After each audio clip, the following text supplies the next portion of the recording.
Okay, so how many people are here for the repeat performance? So okay, so let me go through the. You saw the end. This is gonna be like you saw the end of the movie. Now we'll go back to the start, and I'll go a little bit fast.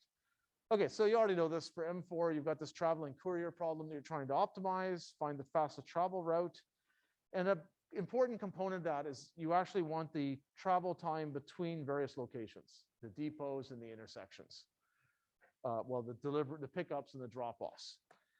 Okay, and that's not enough, right? You need that in order to help guide your optimization of the delivery order, but it's an important component.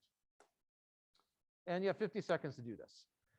So this component of estimating travel times, you can phrase as a matrix. You can say for every interesting intersection, say interesting intersection number 1, I can get what's the travel time to every other interesting intersection, like interesting intersection K.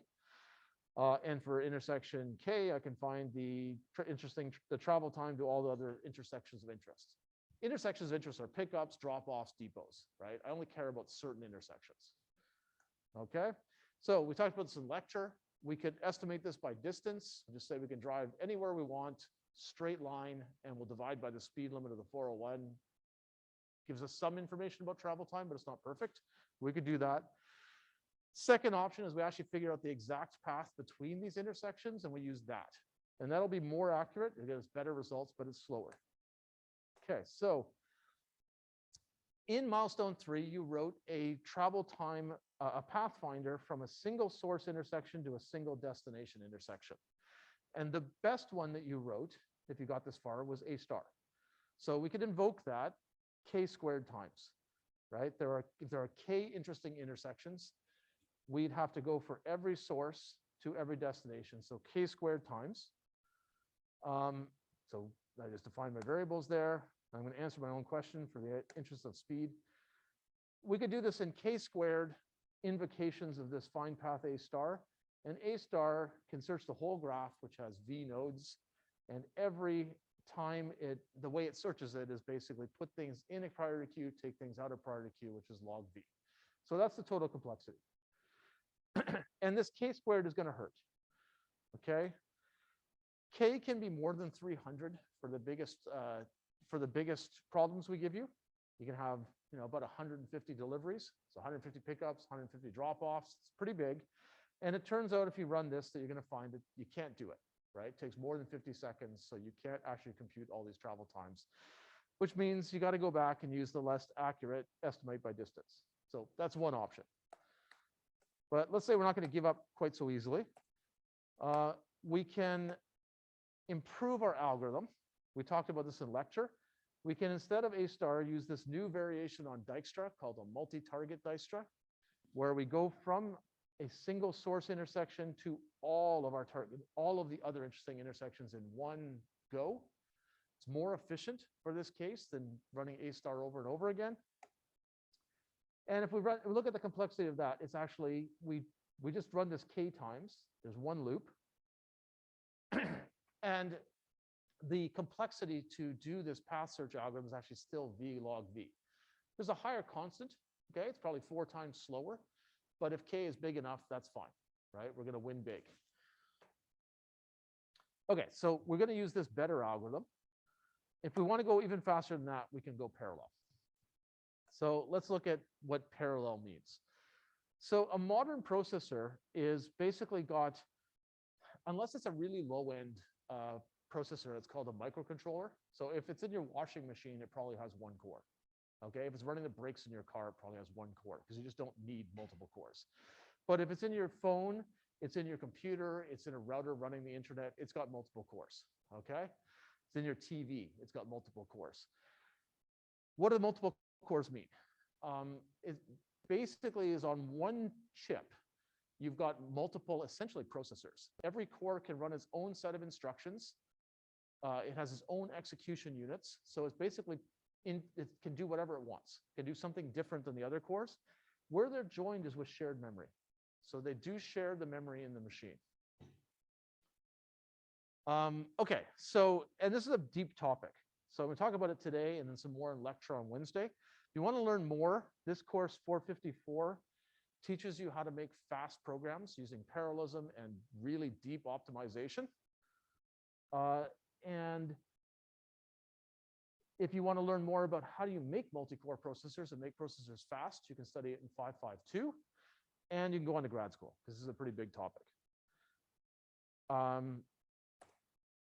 So far, you've been writing programs that are single thread. You never really thought about it, but that's, if you don't try to create threads, you get one thread, okay? So it runs on one core, and it basically has access, it has all the memory. Doesn't have to worry about anybody else. Now, the operating system might actually have another program running on a different core. You don't have to worry about that because the operating system makes sure you don't access the same parts of memory. That's what causes a seg fault. If you try to access some memory that the operating system has not given you access to, it kills you, and that's a seg fault. So even though you might have been sharing the memory with another core, it was a totally separate program, and the operating system protected you, so you didn't have to worry about it. Okay?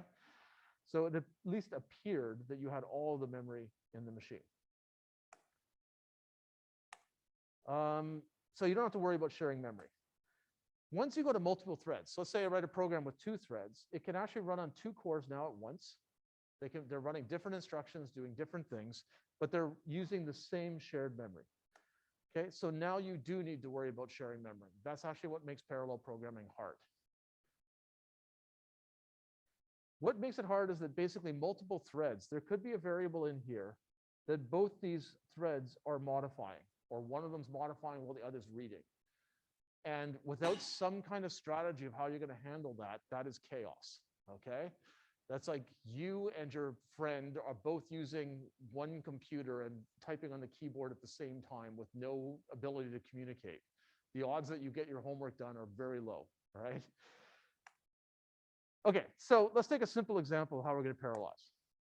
So I've got a for loop here, and it's going to compute an output vector C, which has 100 elements, and every entry of C is just the sum of A of I and B of I. Okay, so I take 2 vectors, I take every element in them, I add them, and I store that in the corresponding element of C. So if you run this right now, you compile it, you'll get a single thread that goes through one iteration at a time and does this computation. The UG machines actually have 4 cores, so you can do better. Okay, so there are multiple ways you can tell a compiler I want to run in parallel. I'll talk a little bit about other ones on Wednesday, but the easiest one to use for what you're doing in this course is called OpenMP. Okay, does anybody know what a compiler pragma is? So this starts with this hashtag pragma. Anybody seen that before? Yeah, so you've seen it in pragma once. Do you know what a pragma is in general? So pragma means this is an instruction to the compiler. Okay, and in general, not for pragma once. Pragma once, the compiler really does have to respect, or your program probably won't compile. But most pragmas, if the compiler doesn't understand them, it's allowed to ignore them, and your program will still be correct.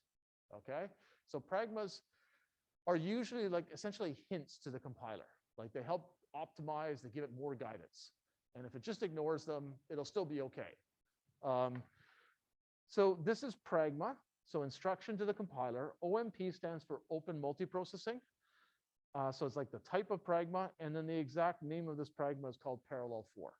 So you write that whole thing. What this tells the compiler, any compiler that supports OpenMP, which is almost all of them, is going to say, this means the for loop that comes next can be run in parallel. Okay, it's okay for me to split that across multiple cores. And the compiler will now do that for you automatically. So it actually checks how many cores are on the machine. So it's going to go, okay, there are 4 cores on this machine, because that's what's on the UG machines.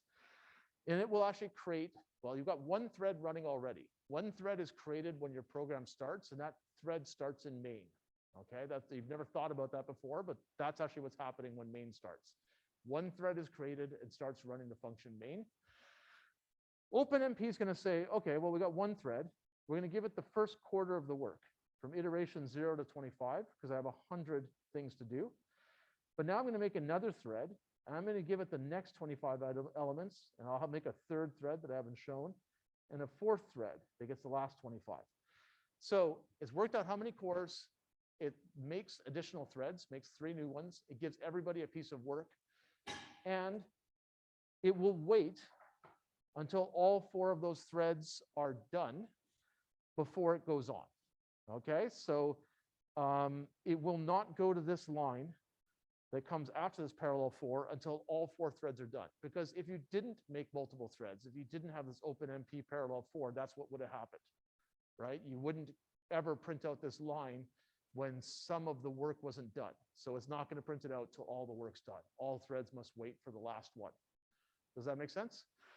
So it actually did a fair amount of work for you. You can actually create threads by hand in C++, but doing it with this OpenMP pragma is less work because it actually did a bunch of things for you. Okay, so let me go and quickly demonstrate this for you. If I can find my program. Okay, so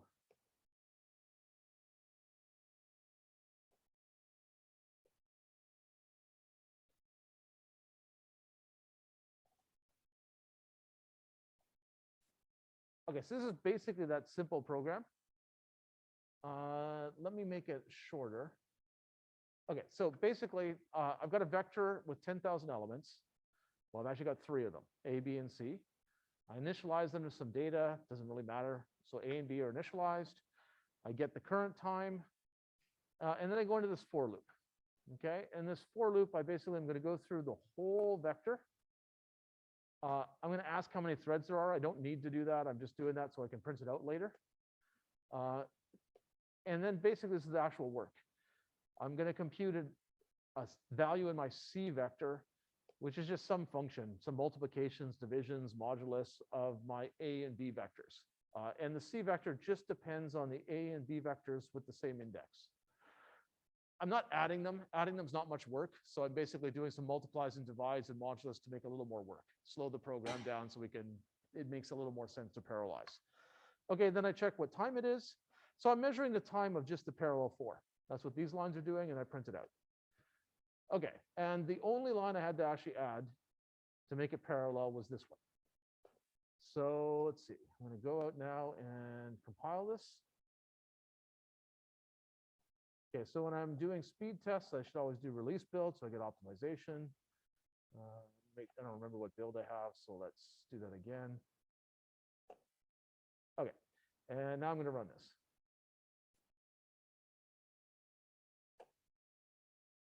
Let's see, wait a second here. That shouldn't take that long.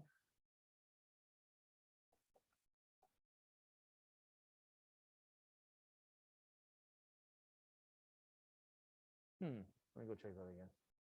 See if I managed to mess that up. Okay. Oh, I didn't save it. Okay. All right. So I want to start with a short vector. So just 10,000 elements. That's not a really big vector.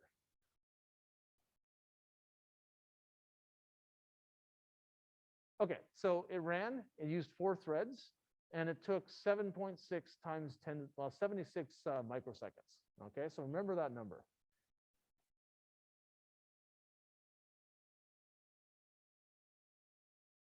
Okay, so now I'm going to turn off parallelism, which is easy. I just comment that line out. I'm going to build it again and run it again. And so it took 1 thread now, and it's actually 53 microseconds, which is a bit faster than the 76 I had. So what's going on? So I used 4 threads and it got slower. And this is on the UG machines. I have 4 cores. So what happened? Any idea? Yeah, so the vector is pretty short. There's not that much work to do. Yeah, so there isn't that much work for each thread. And there's an overhead to creating threads. Okay, so I didn't pay back my overhead. The cost of creating those additional 3 threads was more than the gain from actually splitting up the work. So that's a rule. Don't use parallelism on little bits of work. It's just not worth the effort. So let me go back and do this. That was 10,000 elements. Let's make it, it's 1 million, 2, 3, that's 1 billion, I think. 1, 2, 3, 4, 5, 6, 7, 8, 9. Okay, so I think that's 1 billion. So that's more reasonable.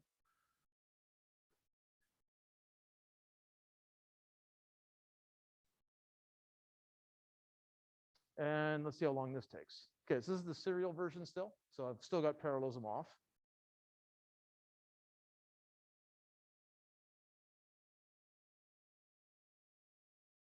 And it's definitely taking longer, right? So I made it a lot bigger. Hopefully I didn't put an extra zero in or else it'll get really boring. So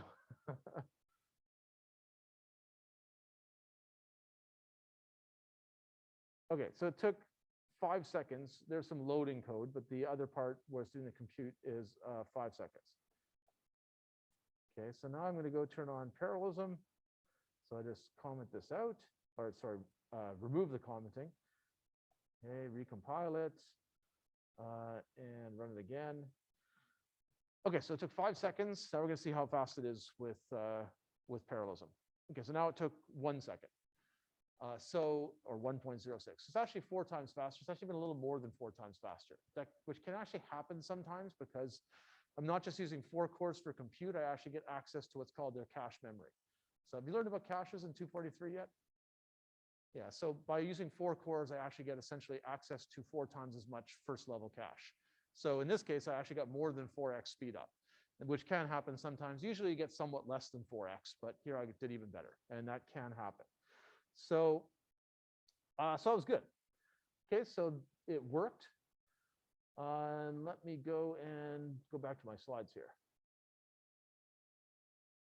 Okay, I'm going to skip that.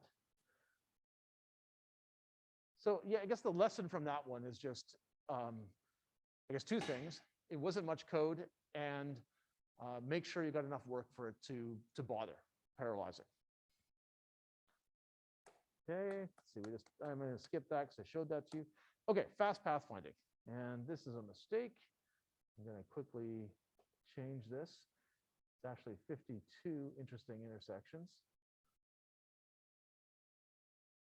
Okay, so we talked about how parallel pathfinding can be useful to fill in that matrix of travel times. So the first thing that I did to fill in that matrix is I ran the k-squared algorithm. Okay, run a star for every source and every destination, which is k-squared. Took 32 seconds. Then I changed the algorithm to multi-target Dijkstra, which only has to run k times, and that sped things up a lot. So speed up is just the ratio of CPU times. So it got 5.5x faster. A star, I'm running it k-squared times. Each of those is actually independent, so I can run them in parallel. I can have 4 cores working together. If I do that, the A star algorithm, well, running it multiple times, speed up by 3.5x. But I can also run my better algorithm, this multi-target Dijkstra, on 4 cores. And if I do that, compared to my first solution, I'm actually 20x faster. Okay, so what does this mean? We have a couple options here, right? We can try to make things parallel, or we can try to make our algorithm better. The bigger gain came from making the algorithm better. And that's usually true. You usually want to make your algorithms good before you try to make them parallel. Once we made a good algorithm, we still could get some additional gains with parallelization. So that's the order you want to follow. Good algorithm first, then if you've got time, try parallelizing. Don't do it in the other way where you say bad algorithm, but I'll try parallelizing it anyway. Okay, how do we parallelize this multi-destination Dijkstra? So this is essentially like pseudocode. There's all sorts of code that's been removed here. So what have I got? I've got my wavefront. I've given it a different name, but this is my wavefront, it's a priority queue. I've got my data structure, all nodes, where I store the best time and the reaching edge. And I've got this new vector called key intersections. That's basically got my k interesting intersections. I put all their IDs in there.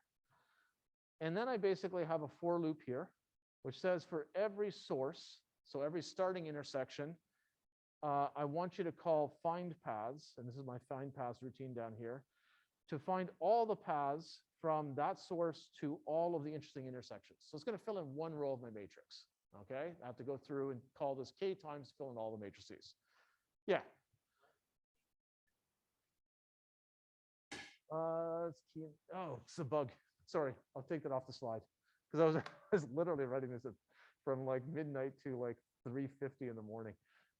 So I didn't type that in the compiler. Yeah, good catch. Thanks. because that's not legal code. Makes sense. Thanks. Okay, so I'm using what's called a range-based for, which kind of looks a bit like Python. It's also legal C++. I don't know, how many people have seen that before? I'm just using it because the syntax is compact and I'm trying to kind of give you a big picture representation. So it seems like some people haven't seen it. It's a shorthand. It means this. So it's exactly the same as if I wrote for I equals 0, I less than this vector size, I plus plus, and saying the source, which is the ID of the intersection that I want to start routing from, is equal to entry I in that vector. It's exactly the same as that. The compiler's pasting it in for you. But it's basically a little more succinct. So I'm using it in these code examples. But don't be confused by it. That's all it means. Okay, so this is my code. It works. It computes that matrix, and it computes it basically one row at a time. If I want to make this parallel, first, what should I do? I've taught you OMP parallel 4, so you're going to use that. Where do you want to put it? So what do you think? So a hint is you can look at this and go, what looks like it might match? So yeah, you're going to put it on the for loop. This for loop, every one of these invocations of find path is independent. You're basically finding the path from some source to all the destinations. Okay, so I've got some source here, and I'm going to a bunch of destinations. And then I'm going to, in the next iteration, I'm going to say, well, now you're the source, and go to all these destinations. So those are independent. I can run those at once. So yeah, so I could just put this pragma parallel 4 in. It makes this whole loop parallel. The fact that this calls subroutines and so on doesn't matter. It creates a thread. The thread will do whatever's in the loop body, including calling as many functions as you want. Okay? So it's fine. So, but are there any problems with this? Do you see anything that might go wrong? So there is something that's going to go wrong. This is the right approach, but it's going to go wrong. Okay, so I'm going to show you what's going to go wrong. It's this. See this traversal? That's this wavefront, which was declared way up here. Okay. Oh yeah, sure. Yeah, I'm gonna get out of here in a couple of minutes. Sorry. Okay, so it's not going to work, and the reason is because we're modifying shared state. Remember, we have shared memory in these multiple cores. So I've declared these variables out here. They're shared globals. I have now a bunch of different threads that are all modifying them at once, and it's chaos. They're not organizing themselves in any way. So I've got multiple wave searches or path searches that are pushing different data into the priority queue, taking different data out. It's complete madness. So it's not going to work. The way that we make it work is we need to take these globals and we need to push their declaration down so that every thread is going to basically hit their declaration and create their own copy. So now, because these are local variables inside this function, which is called by the threads created by the parallel 4, every one of these threads is going to get its own copy of these variables. And that's going to work. That's what you want. Okay? So that is called privatizing shared variables. You make your own copy. And the technique is you get the variable declaration down into, inside the body of the for loop or inside the helper functions. Okay? What about this? So there was one more variable that I declared outside of here, this key intersections. It's okay. It's okay because it's read in multiple threads, but it's never written. This is like what to do. What are all the places I'm trying to go to? None of the threads are changing that. That's their input. That's okay to have one copy of that everybody reads because nobody's changing it. Okay? And this isn't just globals. So I use the example of globals, but let's say this is all inside some function called preload matrix. And I've declared these variables at the top of it before I do the parallel 4. It's still a problem. These variables were declared before I hit the parallel 4. All of those threads are going to share the same variables. It's going to be chaos. Okay, so not good. You still have to move these declarations down here. Okay, and I'm not going to do the demo because we're out of time, but it's on the video. Okay, so basically the demo shows this is fast, and if you don't do what I said and privatize the variables, chaos happens. So it will happen. If you're debugging a parallel program, actually, did you guys all see this when you came in? So I think you've all seen this. Is that right? Okay, so yeah, when you're debugging, turn off parallelism. You can look at threads in the debugger, and it is still hard. Okay, so that's it for today. Thanks, everybody. I think we have to get out of here for the next class, but I'll be out in the hallway if you have questions.